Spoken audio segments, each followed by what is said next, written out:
Hi, everyone, and welcome to the Mental Health Family Hour bonus episode. So, we was here on Tuesday, and now we are back for a bonus episode. And this one is all about schools reopening, and we're focusing this on teachers. So, first of all, I just want to say thank you to all the amazing teachers out there. I think you do an absolutely incredible job. You carried on working to support key workers' children, the vulnerable children, and I just want to say thank you. Same. I've worked with many of you that may watch this video, and myself and Dave, we really, really appreciate all the hard work that you do. You are amazing individuals, so thank you very much. Oh, Sam, warn me before you go all that go in with that level of emotion. I would second that. I have two kids myself, who are 13 and 15, both at two different schools. Shout out to Bishops and Tarleton Academy, and the teachers have just been amazing. The homework and stuff has been set. They've been kept on track as best as possible, and it's been phenomenal to see. And yeah, I've not actually said it directly to any of those teachers, and I probably should do. We are amazingly appreciative of you guys for for doing that. And that's it for the session. Yeah, the end. We've done it. So we're going to start with the housekeeping like we normally do on the Mental Health Family Hour show. So if you're watching the live stream, please do ask any questions as we go along. Dave can see them from his end, so they'll either stop partway through the session, and we'll answer them then, or we'll answer them at the end. So if you're watching back on YouTube, we have disabled the comments. Both myself and Dave, we're not a helpline, so if you do reach out to us on social media, it may take us a short bit of time to get back to you, so please do bear with us, but we will definitely get back to you. So if anything is triggering in this session, then there's some services there highlighted: Samaritans, Shout, and also the Hub of Hope. The Hub of Hope, you just need to type it in on the internet or download the app. Just type in your postcode and it'll list all the local services available to you. Dave, housekeeping number 2. Okay, so for the last 2.5 years, I've run a service called A Life a Day, which is I try and help 365 people a year with an hour of my time. I really want to push this and extend this to any teachers or even parents watching at the minute that are fearful or concerned around about the whole return to school. If you need someone to talk to, yes, obviously we've put those ones on the first slide, and we do say that both neither myself or Sam are a helpline. I do provide this service, but I'm one person, so if you do want this, there are 3 rules that make sure I behave myself. I will never try and sell anything to you. I will never use your story for the sake of a blog or a podcast or anything like that, and I don't hold back all the good stuff for my paying clients. So those are the 3 rules to make sure I behave myself. One just thing to bear in mind at the minute, that if a lot of teachers come through off this and want to actually take advantage of that, it might take me a little bit of time to schedule people in, but I will do my best to get around to as many of you as possible in as short a time as possible.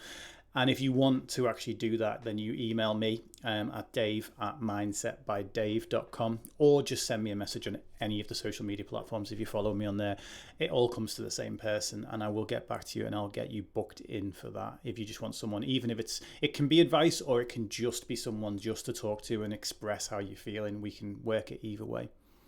And that'll lead in nicely to explaining in a little more detail who myself and Dave actually are. So, for those that don't know us, so my name's Sam Tyrer. I'm the founder of a service called Change Talks. Over the last 3 years, I've delivered education throughout high schools and colleges, and also universities throughout Lancashire and South Cumbria, with a key aim to prevent mental health problems. My name is Dave Cottrell. Before meeting Sam, I was someone who just worked one-to-one with clients and doing seminars for adults. And then after meeting Sam, I started working with mental health in school. I am mental health First Aid England certified, and Papyrus UK, what's it called? Active? Oh, I should know this. It's the American version, but Papyrus suicide prevention certified as well. And yeah, we're both just people who've got a huge passion for helping both mental health in a reactive way, in terms of helping people who've already got it, but also trying to, like Sam works in prevention, but trying to work to prevent, so that actually this is what this episode is for. The return to school has happened in a small scale, but it's happening in a bigger scale. So this is why this episode's come out so quick. It wasn't planned until Tuesday, Wednesday, yesterday. Tuesday night, yesterday we discussed it more. Tuesday night we had the request for this come through. So that's what so that's basically what we are here for. Mm-hmm. So I think what we're going to start with, we have got some slides where we want to educate you on some certain topics, but I basically got a list of questions that I want to go through first, which have come from a variety of different teachers. So we'll go through this list. I'll be reading them out. So when I am looking this way, by the way, I'm just looking at my other laptop. So shall we start on the questions? Yeah, each of these questions, once this is on YouTube as well, each of these questions is in the YouTube description as well, so you can see. And we're going to answer them in the order that they are in the description as well. So, what do we need to be aware of when we start to gently reapply the pressure on kids to get work done? Okay, so this is all to do with momentum, and momentum being that the kids have had probably a reduction of pressure, and the same as there's a reduction of the pressure of the classroom timetables and things for the teachers in this time. And yeah, I think the question actually almost answers itself as gently apply. Understand that will be different from kid to kid. So some kids might just 100% respond absolutely fine, be eager to get back in fact can't wait to get back in, whereas other kids might find it to be a struggle. And be open about these things. This is going to come up a lot in all of the answers, is communicate these things to the kids. Tell them that you understand that they might be feeling that way. And a kid hearing that reassurance, like saying, I know you've not really been working, you've not had to work to such a schedule.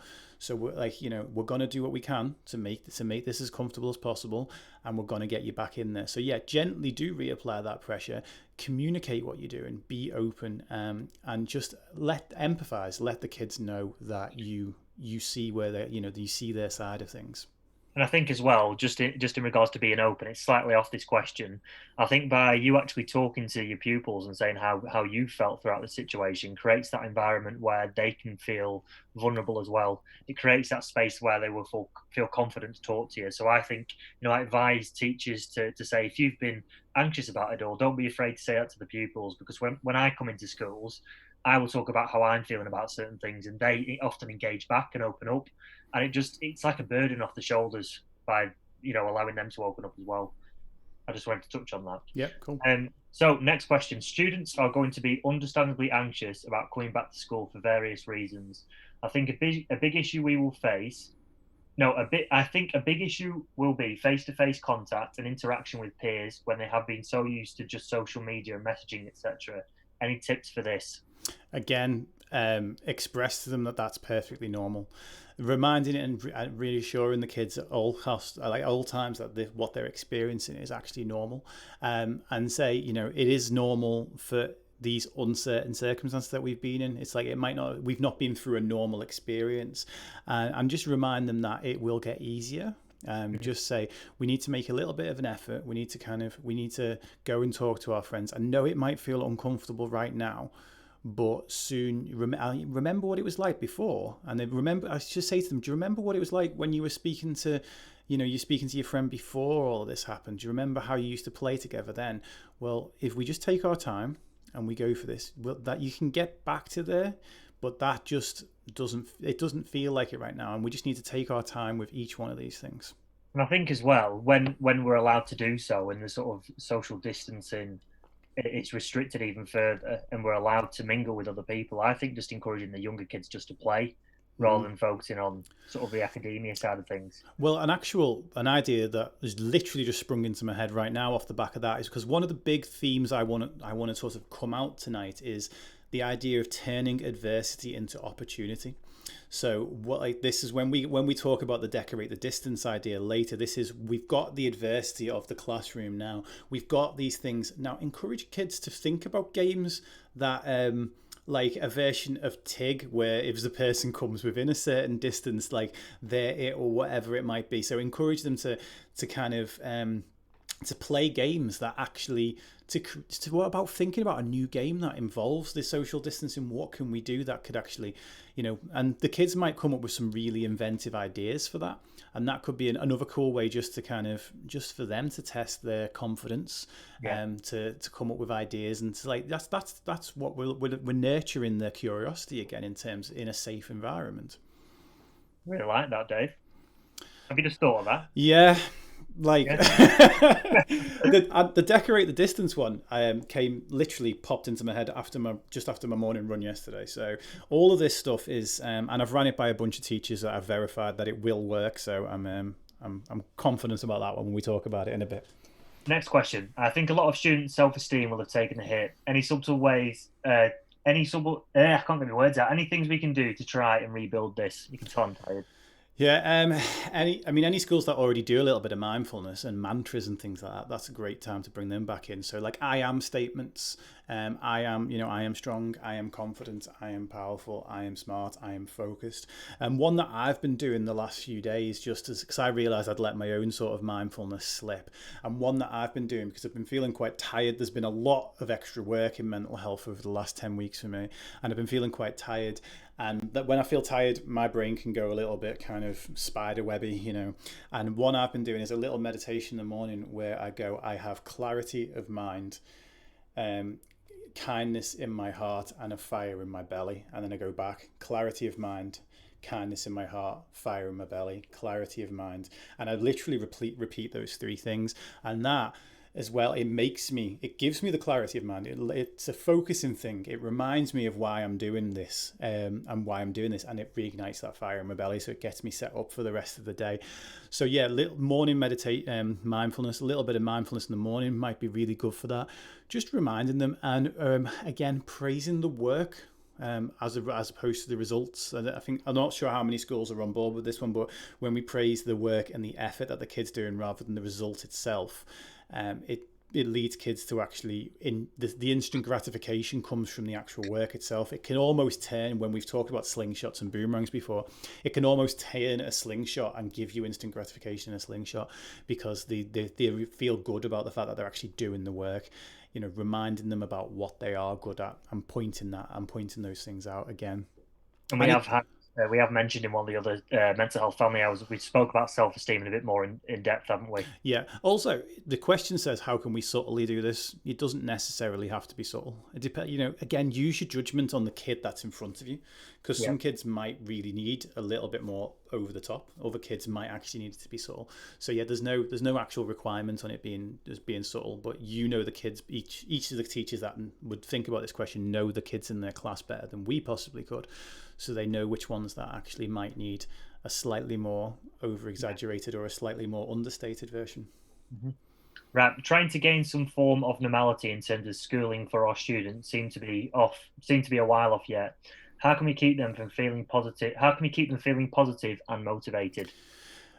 I think when we talk about the decorating the distance thing, that's going to cover this quite a lot. But it's about creating a new normal. It's not about, because the phrase I'd probably default to here is focus on what you can do, not what you can't. Mm-hmm. So if you can't do something, let's just think about the idea of when you're falling asleep, or like if you sit there and you think, oh, if I don't get to sleep now, I'll be this, and you just think sleep, sleep, sleep, sleep, sleep. Whereas in the opposite, it's like if you kind of like, you might be sat on the couch watching TV and think, don't fall asleep, don't fall asleep, don't fall asleep. The exact opposite kind of happens. When we're told we can't have something, or we can't do something, it can put us into that sort of like a scarcity mindset. So that can make us want to do that thing a whole lot more. So what we want to do is actually say, right, what do we want? Right? If we want to be less anxious, what do we want? Not like, because if you say less anxious, what's the opposite? Well, more calm. If you want to be less clumsy, it's like more careful. It's like, so focus on what you do want rather than what you don't want. And we've talked about the word should before, is that we all have a picture in our minds of how a classroom should be, and the teachers returning to that situation will remember how the classroom was. And if you place that focus into what you can't do given the current situation, it takes your attention and your energy away from focusing on how you can do.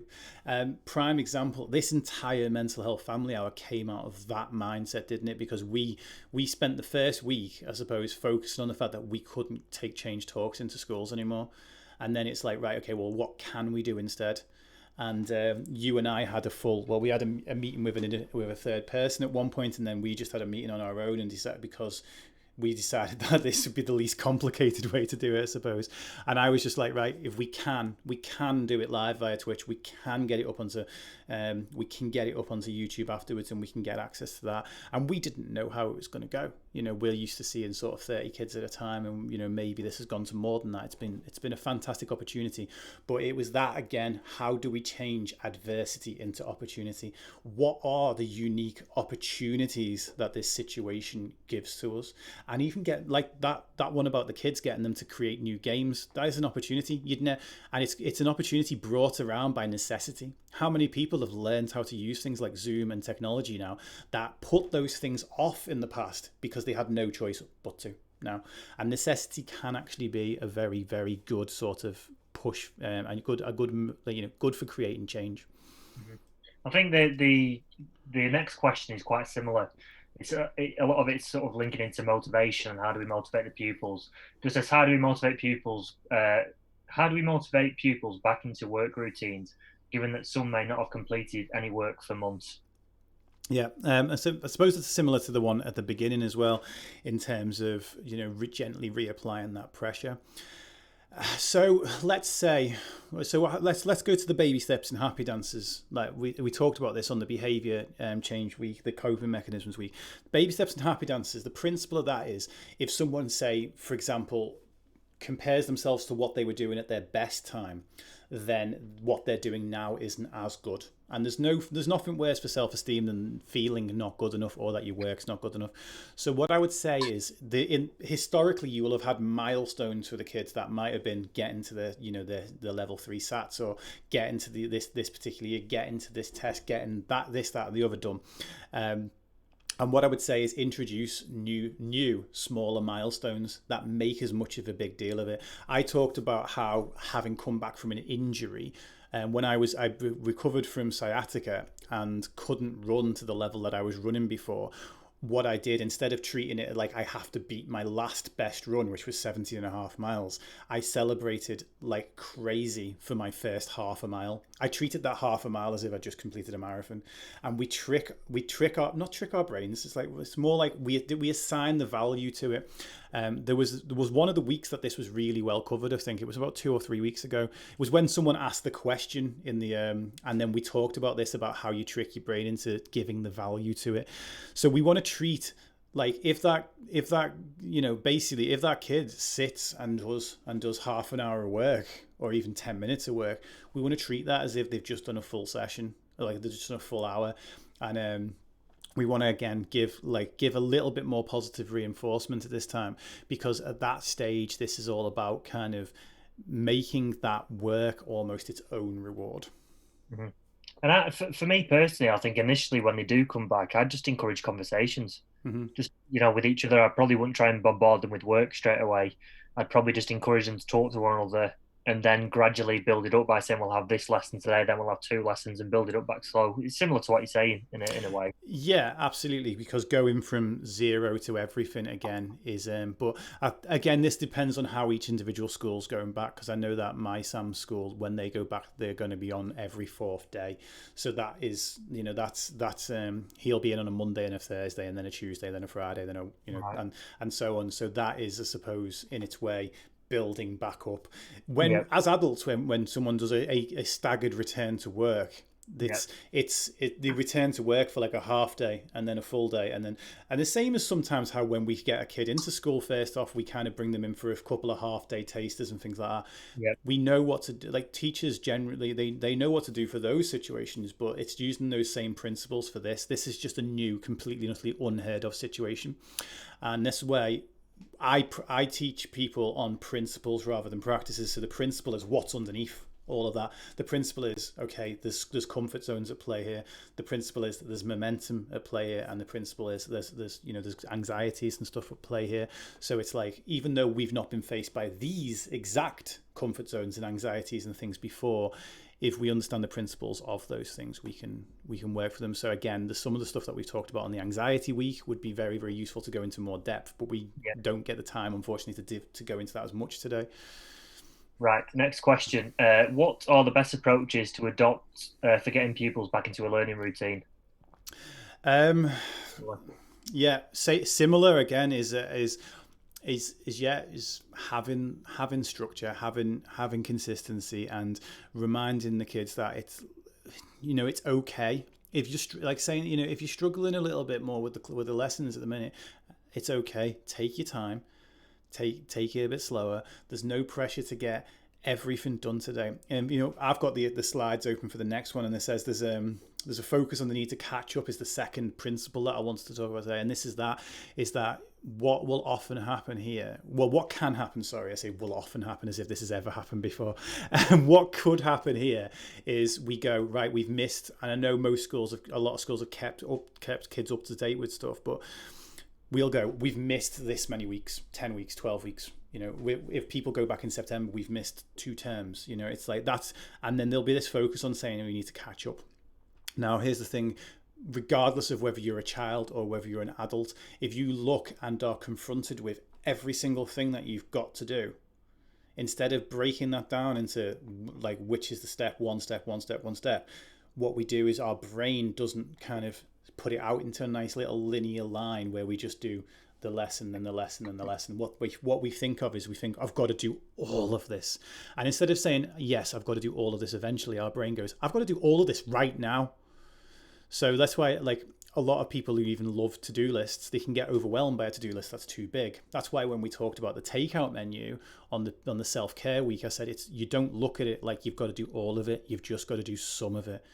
And it's like, okay, my 2 kids, both different work styles in terms of when they were given homework, and when they were going into this, they both felt differently about it. Because at Tarleton they gave them the homework once every 2 days, I think it was, whereas at Bishop's they give them the week's worth on Monday. Sam, who's my eldest, who's at Bishop, said, he's like, oh, I'm happy about this. He said, I'm going to blast through Monday and Tuesday, get all my work done, and then I'll be able to, just chill out and kind of play games and stuff for the rest of the week. That's what he thought going into it in principle. What happened was he'd end up with these 15 pieces of homework land in his inbox on a Monday morning, and it'd be overwhelming. It's like, okay, if a kid or a teacher is like, I can't do all this, it's like, you don't have to do all of it. You just have to do one thing. You have to do one thing, and then once they've got the momentum, because the person who thinks that they've got to do all of it, they're going to shut off access to certain areas of their brain. It's going to put them into a fight or flight response maybe, and as a result, that one piece of work that's in front of them will become significantly more difficult. So instead, it's like, right, I've just got to do one thing, and that one thing might be writing today's date on the piece of paper, and we'll take it from there. That one thing might be doing one set of your 5 times tables, and we'll leave, and then that's it. And it's like, okay, right, let's just do that first. Let's just do this one question first. Let's break it down into small manageable chunks, and then let's go from there. Really like that. I was applying that to my run as well, because when you think of a really long run, you just start the first step, first mile, etc., etc. Exactly. I won't go down that track though, because we've got one more question and we've got the slides. So how do we reassure pupils given worries and concerns as to possibilities of future pandemics / second wave of current pandemics and the impacts that may have upon their education or examinations? Yeah. Okay. So this one's really important, and a lot of this will come under the principles of health anxiety. So with health anxiety, if someone gets sick, there are people who health anxiety is definitely more apparent in the world right now because there's been more of a trigger for it. And health anxiety is the idea that if you get sick once, you're going to continue to be sick. It's often basically triggered by a traumatic illness in a person's childhood, can be triggered in adulthood. You get people who, for example, end up with a panic attack at a set of traffic lights, and that ends up being the thing that makes them not want to drive. Because we only need one thing to happen. With anxiety, we only need one traumatic event to happen to make us suddenly believe that all other events are going to be the same. So 2020 is an absolutely bizarre, freakish year. It's just unreal. It started with Australia. I remember my eldest being anxious about the whole year at the beginning. It started with with with Australia being on fire. Then we get coronavirus. Then there was talk of a potential war, and there's all this. It's just fear. It's just so many traumatic events that have happened. I shared a meme with my son this morning where it was just a load of aliens, and it's like, right, we're up next. We're up next, boys. There's a swear word in it, so obviously I won't say that because I'd be breaking our own rules. But it's like, we're up next, boys. I'm nervous, and that's the thing. Yeah, we joke about these things, but in anxiety, that's a very real possibility for a person who's struggling with health anxiety. So that this is going to come back, and it's going to be a problem. So what we have to do is just go, look, no one actually expected this coming. It is a complete and utter freak incident. It's like in our lifetimes, since the Spanish flu was 100 years ago. So in our lifetimes, there's never been anything else like this.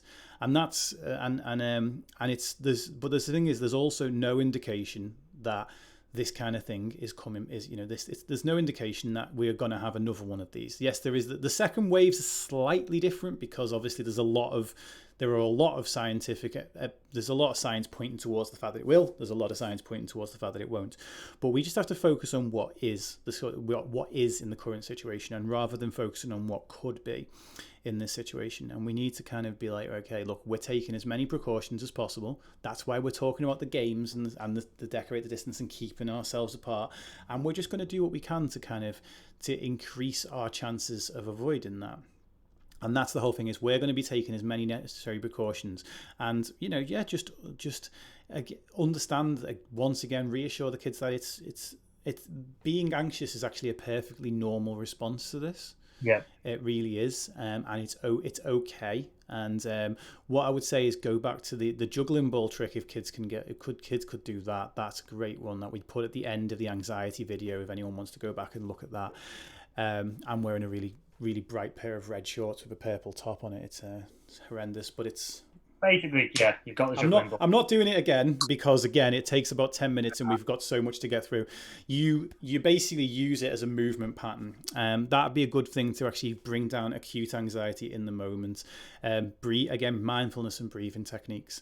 And I also think as well, sorry, Dave, a good activity would be is to get them to draw one circle and then draw a larger one around that, and basically put in the middle the things that they can control and get them to write in the outer circle the things they can't.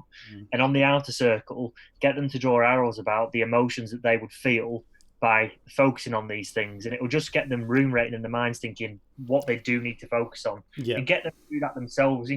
Guide them a little bit, but they need to realise the things that they can control and what they can't. I just think that's a good small activity to do with them. Yeah, and go back to the anxiety slide. I know that this sounds like a really big cop out, but but on that we talk about the YouTube analogy and how that the things we focus on become real in terms of the way we feel.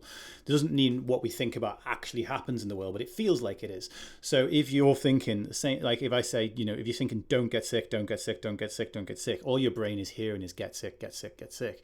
We talked about this before. If I say don't think about a purple elephant, Sam's already thinking about a purple elephant. If you see, now that you're wearing purple, and I'm always wearing purple. But if you say don't touch wet paint, it's like, ooh, must have a go at that. And that's the thing. We don't want to work with don't. It's like, right, what do you want to feel? Like, I say to that kid, what does it feel like to be really healthy? What does it feel like? Imagine you're really healthy. Imagine that you're covered. Just picture yourself like with a big sort of like a superhero bubble around you, like a force field that's protecting you from all this stuff. And just feel how safe and calm it is to be in there. When we do mindfulness next week, remind me to I'll put a meditation about feeling healthy in the mindfulness one next week as well. I think as well, just to sort of put an offer out there, Dave, I might end up dropping you in something here. If you are working in a school and you've got pupils that are struggling, I'm happy, I'm sure Dave will be as well, to do some Zoom sessions for them. So if you get them in a classroom, obviously with the social distance and everything, we can run a Zoom session just to help them through some of this period. That could end up with us doing hundreds of them. No, we could send the same link to. Oh, okay, yeah. So like similar to the mental health family hour, but if a school wants us to talk about a certain topic with these pupils, then I'd be willing to do that with like the change talk stuff, and then if Dave wanted to be a part of that. I'm also here to help. If teachers want to ever just call us or email us just to ask any questions, and please do feel free. Whether myself or Dave can help, we can also signpost to any other services available as well. Yep. If any people do need some further support. And just to emphasize on yourselves before moving on to the rest of the slides, ensure that you're looking after yourselves as well. Your mental health is extremely important to look after. So I know that many of you will be focused on the pupils returning to work, but you have to make sure that you're okay too. So everything that we've advised over the mental health family hour, everything that we talk about in terms of how the pupils can look after themselves as well, it's important that you do take this on board for yourself also, because you are so important and so valuable. So please do take care of yourselves. Yep. Right.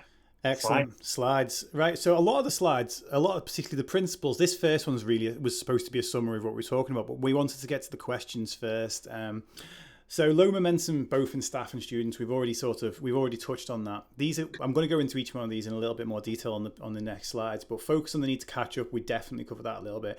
New rules, but unfamiliar situations. This is important. That uncertainty is one of the biggest causes of stress out there, and it's okay if, as a teacher, you're feeling a little bit concerned or a little bit uncertain or a little bit stressed out by all this. It's perfectly normal. Again, we're in unfamiliar situations, so of course it's natural for that to happen.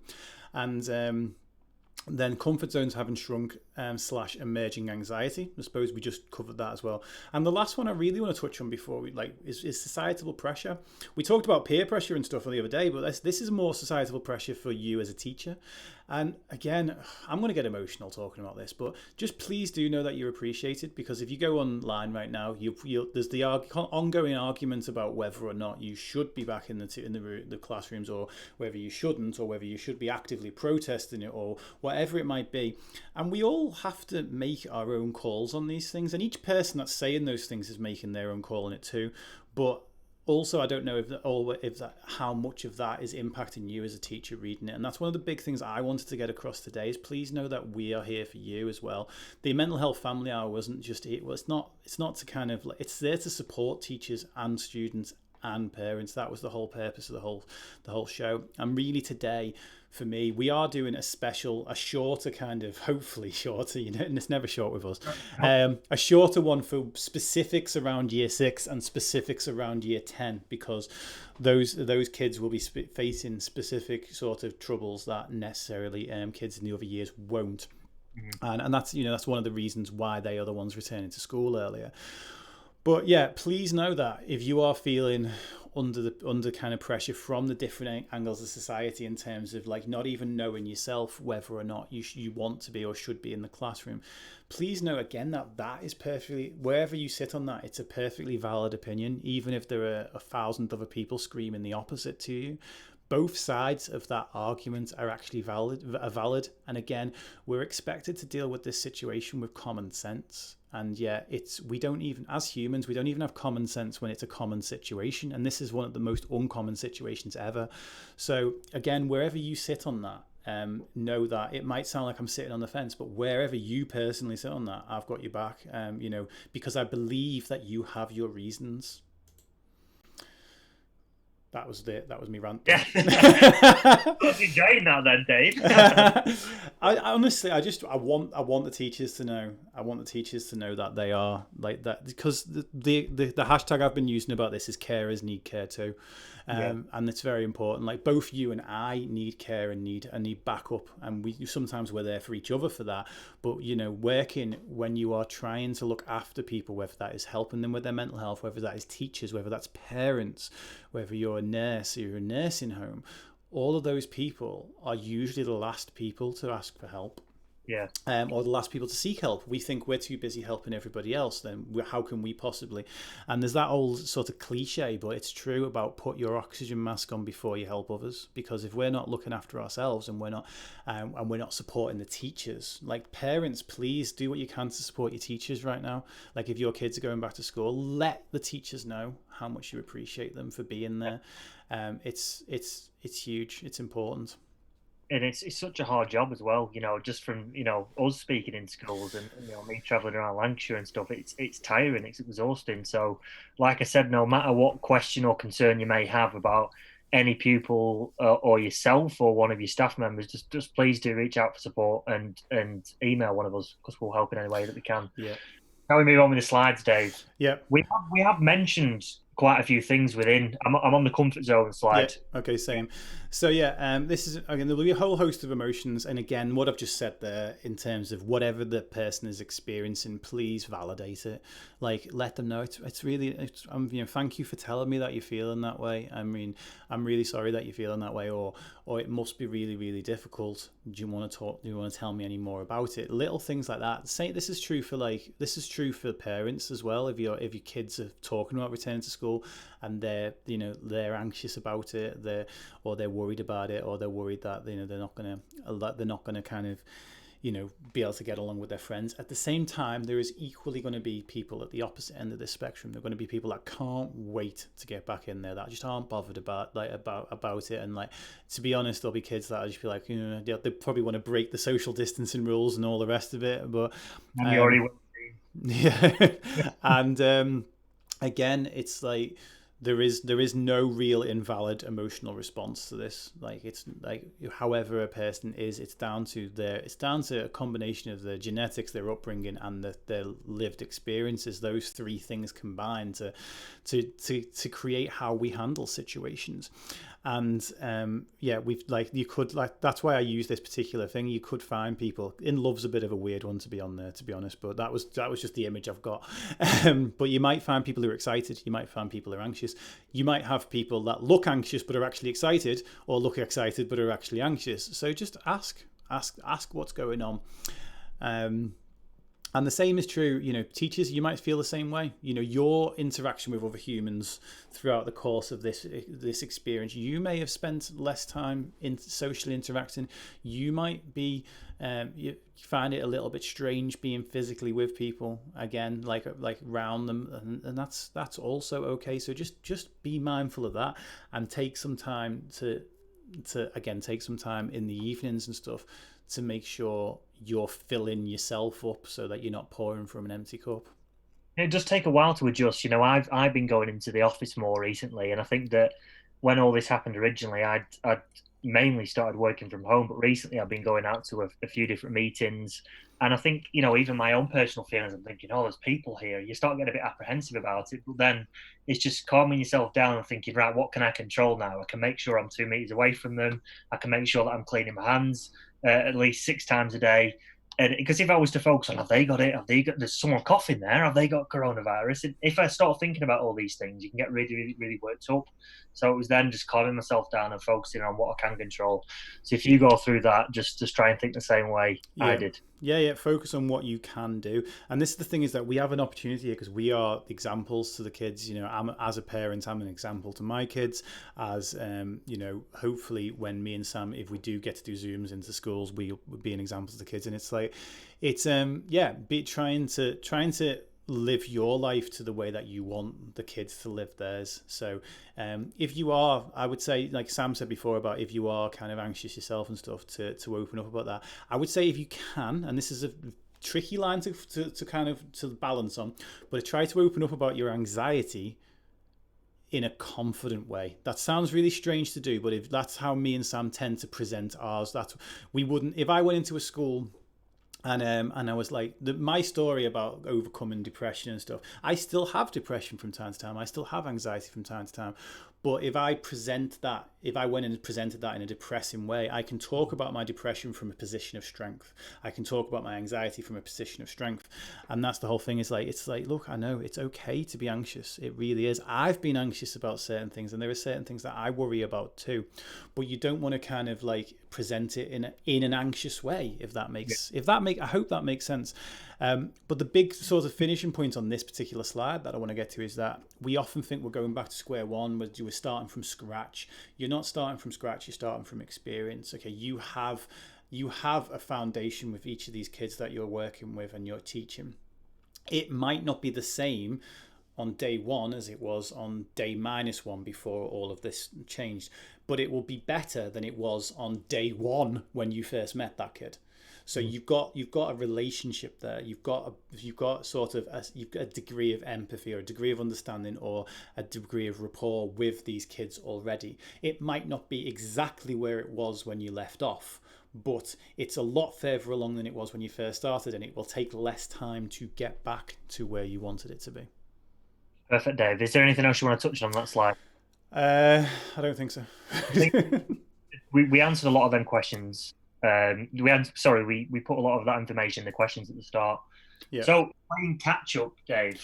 Yeah, this came up in the questions as well, really, is that, but the phrase again, just to put it into a quick phrase, you can do anything, but you can't do everything.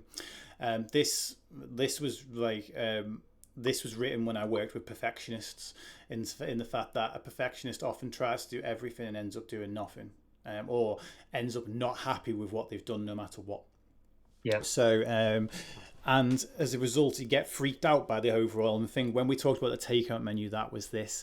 And what I would do, that's why I put this particular picture on there, is that whole, what can I do right now to take a step forward? Get the kids to ask that question, right?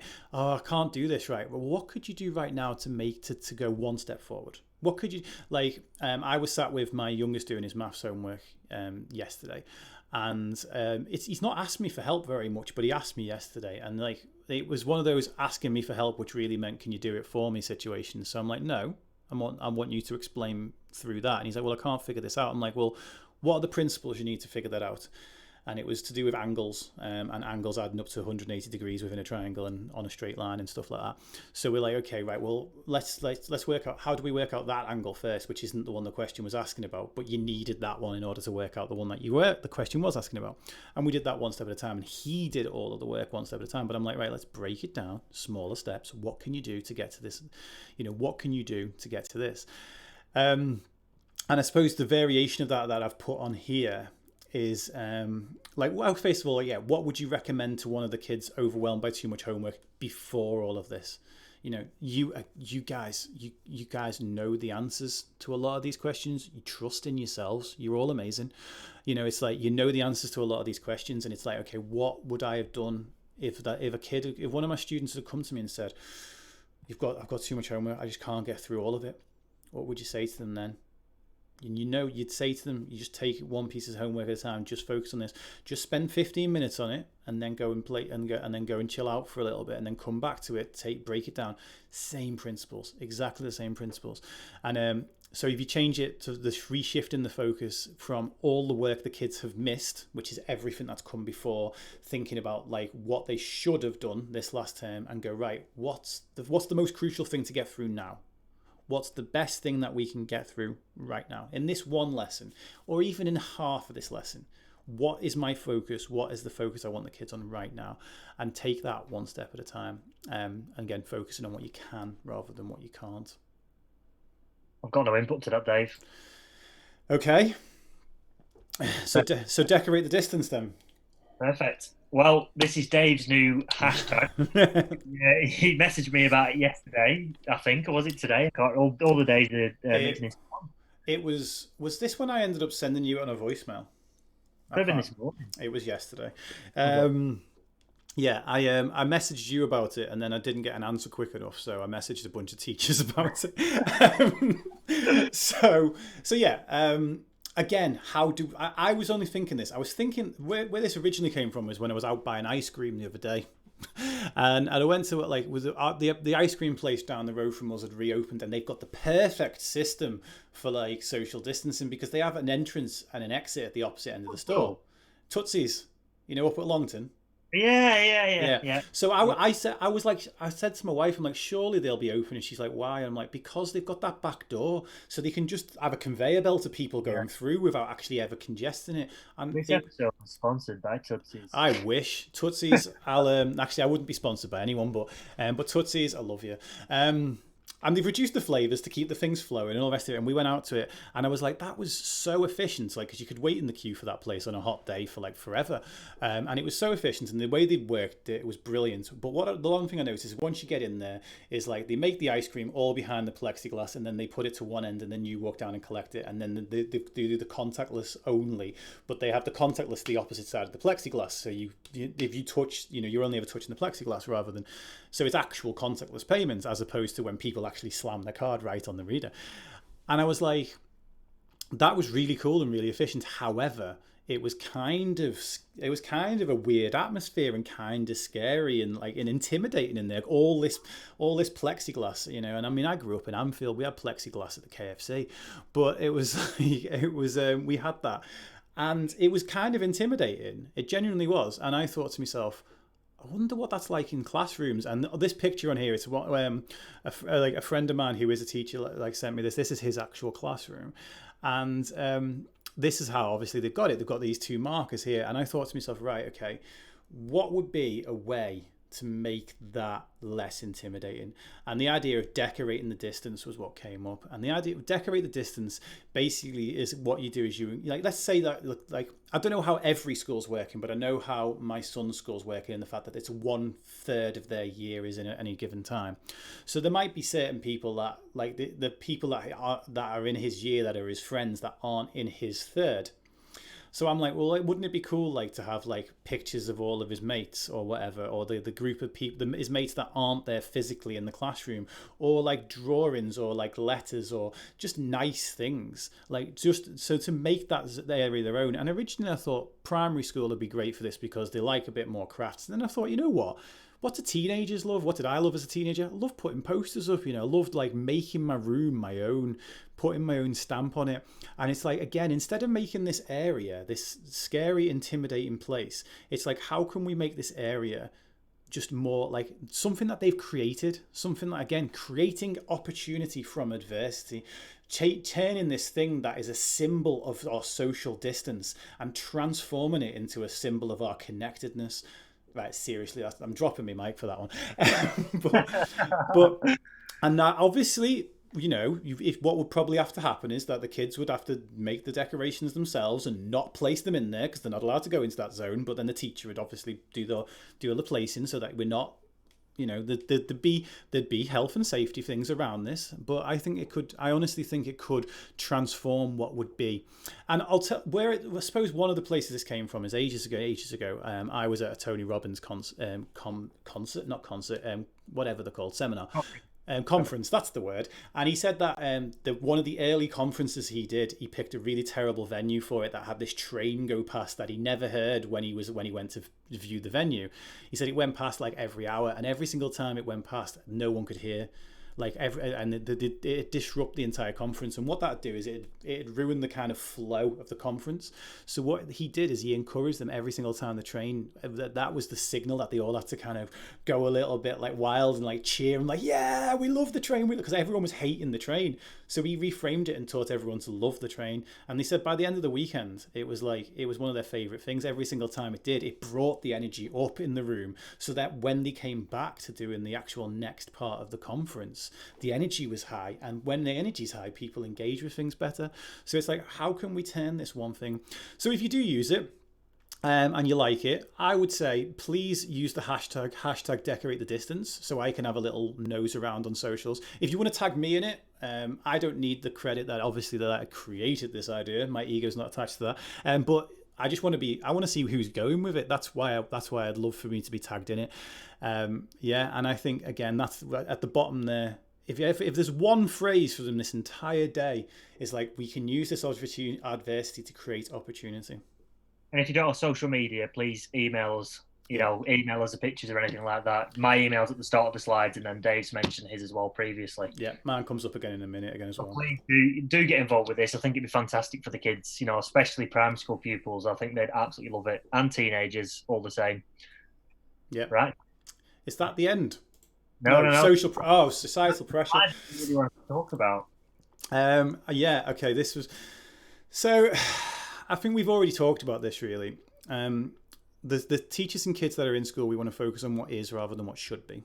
Again, if you feel that schools shouldn't be returning, then that you are 100% entitled to that opinion, and it is completely and utterly valid, and you have your reasons for it. If you believe that schools should be returning, you also, again, that opinion is 100% valid, and you are fully entitled to it. What we have to do with shoulds, and this is that with shoulds, unless we are working to create the thing that we're saying should be. So like right now, like we believe the world should be less racist. So rather than just saying it should be less racist, we want to actively work towards making a more anti-racist world. So that's one thing. I believe that mental health education should be available to all. So I'm actively working towards that. That's one thing.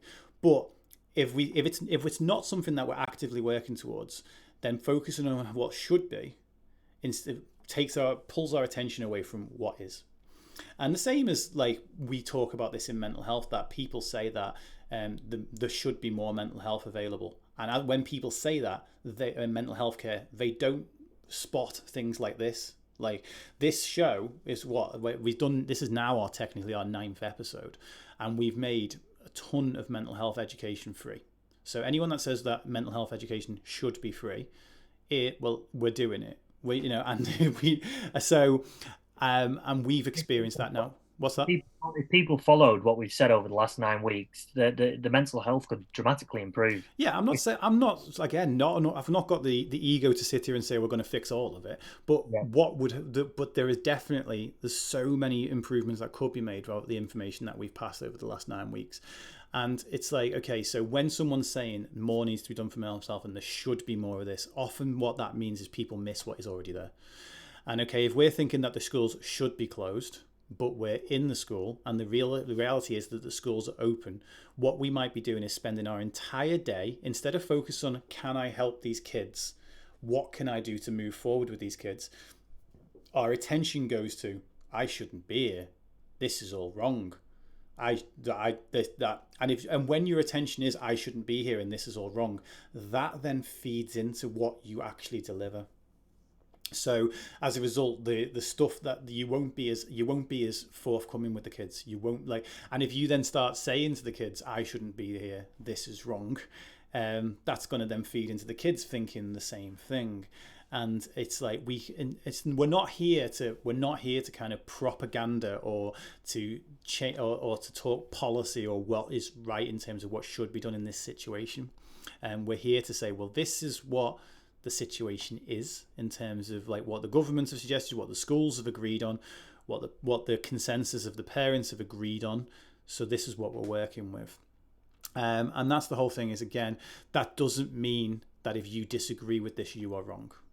It doesn't necessarily, we don't know. None of us know. None of us know what the 100% right answer is when it comes to getting out of this. There's a million different opinions out there, and again, just know that if you are feeling that pressure, I feel for you. Like I've spent the last 5 years of my life trying to figure out what it constitutes as good mental health education and what constitutes as a way to actually help people. And I've received societal pressure on whether or not it should be more compassionate than what I do, or it should be more strong-armed than what I do. And it's, again, we have to just stand firm in the way that we're doing it and trying our best to kind of work with the situation that is. And that's difficult. So again, we can reframe the difficulty as opportunity. You can help by being a shining example of calm to the kids and establish that state in these chaotic times. Your state as a teacher, parent, or a coach can drive the state that is in the room. So if you go into that room calm, even if you were anxious 5 minutes earlier, and you go into that room calm, you bring with you an element of that. When I work with clients who are depressed, I come down to a degree of empathy in terms of I will lower my tone, slow down and stuff, but I will always remain slightly above where they are, because what I want to do over time is I want to bring their tone up slightly. I want to bring them out of the depression by changing that state. If I went straight in and was like, hi, like totally bouncing off the walls, that person is going to clash. It's not going to work. So that's not what we're looking for here. What we're looking for is, okay, calm, being even, and then seeing where it is, and then trying to gradually bring the state of the classroom and by state I mean the emotional state, like the vibe, for want of a better word. You want to bring that slowly back up to that calm, to that even opportunity. And then again, the chances are the kids that'll be back in this will be, I'll get about 1 million emails saying I was wrong on this one, possibly. But the chances are that the kids that are back in are going to be from families that are happy for the kids to be back in. So hopefully you're going to be dealing primarily with the kids that want to be there, or their families want them to be there, as opposed, and if you do come under fire, and please, if you're a parent that disagrees with the teachers being back at school, please don't feel the need to tell the teachers that. They're out there doing the best that they can in a very uncertain and very bizarre situation. And if I'm not saying that you have to support them, but just don't actively unsupport them, if that makes sense. And then again, just one final time to the teachers out there, please, above all else, know that you are appreciated. There will be the odd troll. There is always the odd troll. There will be the odd troll that wants to tell you that you're doing something wrong by trying to do your job right now. You're not. You are appreciated. As a parent, you are appreciated. Just as a person in this country that that appreciates the education system that we have and what it's trying to achieve, you are appreciated. And mindfulness, Dave. Oh yeah. I forgot this was in there. Okay. So there's this slide, and then there's just a reminder at the end. Okay. I'll tell you what. I'll go to the reminder, and then I'll come back to this, and we'll finish on this. Yep. So the reminder: if you are struggling at this time and you want someone to talk to, I am offering. It's weird. My name's in there in third person. I am offering a free one-to-one slot to any teacher watching this video, or parents, not just teachers. So if you are struggling and you want someone to talk to about this, and how to do that, is to email me, dave@mindsetbydave.com, or get in touch with me through any of the social medias. But yeah, the meditation, what I want you to do, and we've talked so many times tonight about focusing what you can do, not what you can't, and mental rehearsal is a wonderful, wonderful tool. Mental rehearsal, there's great studies on this in terms of when athletes kind of mentally rehearse their sport, their muscles actually twitch in the right order and things. There's a great study about basketball players, and this is a really cool technique to teach to the kids as well, actually. There was a study on basketball players, and they took free throw shots, and then one group was told to go away and practice just for an hour a day physically. Another team was told to go away, practice for an hour a day just mentally, and a third team was told to go away and just do no practice whatsoever.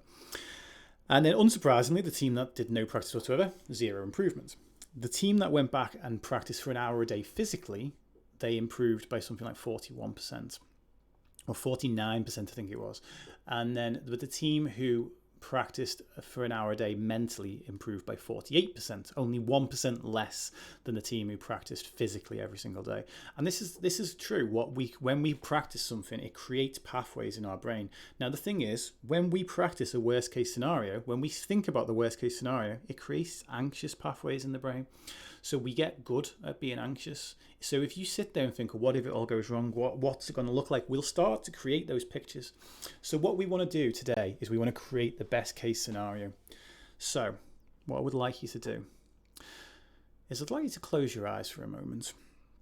And I'd like you to think about that first day. Let's just say that next day back. If you've already had your first day back, it's the next time you go into school. And you're going to get into that classroom just a few minutes before the kids do. And you're just going to take a breath because you're prepared. And you're taking a breath and you are ready to receive those children into that class. You are ready to be a positive influence to them. Just imagine yourself on your best day. How you stand. How you breathe. The way you hold yourself. The clarity of mind that you have on your best day as a teacher, the passion in your heart you have on your best day as a teacher, and that fire in your belly that you have, that desire to teach, to educate, to develop. And as you just take a few breaths now, I'm going to do that actually. We're going to say the first breath, teach. On the second breath, educate. And the third one, develop. You are setting the state. You are setting the tone for what you are there to achieve with those kids. And as the kids come into the room, laughing, excited, glad to be back, glad to see their friends, glad to see their teacher, you look at them and you have a big smile on your face. And as you look around that room, your smile becomes contagious, and each child that catches your eye has no choice but to smile back. You have created this. You have created a calm and welcoming experience for these kids. And you calmly start the class, you take the register, and you welcome those kids back. And you take them into that first lesson, speaking clearly, with clarity of mind, communicating with each one of those children, helping each one of them to feel comfortable, to feel confident, and just letting that whole momentum become what grows and grows throughout the day as you help create this environment that helps them to return to school. And just see it going that well. Imagine yourself at the end of that day, probably a little bit tired, maybe a little bit emotional, but proud of what you have achieved and what you have helped each one of those kids achieve that day. I don't even want to say anything. I just wanted to click end. Right, well, let's leave it there. Thank you very much for everyone for tuning in. And thank you everyone that sent questions in as well. That was really helpful to get us to know exactly what it is that you guys want to hear. I'll be emailing out the following Mental Health Family Hour, and then also keeping people up to date with the other bonus episodes we're going to be doing as well. So I'll be tweeting about it. It'll be on Dave's social media platform. So please do keep an eye out, and we'll look forward to speaking with you soon. Catch you soon.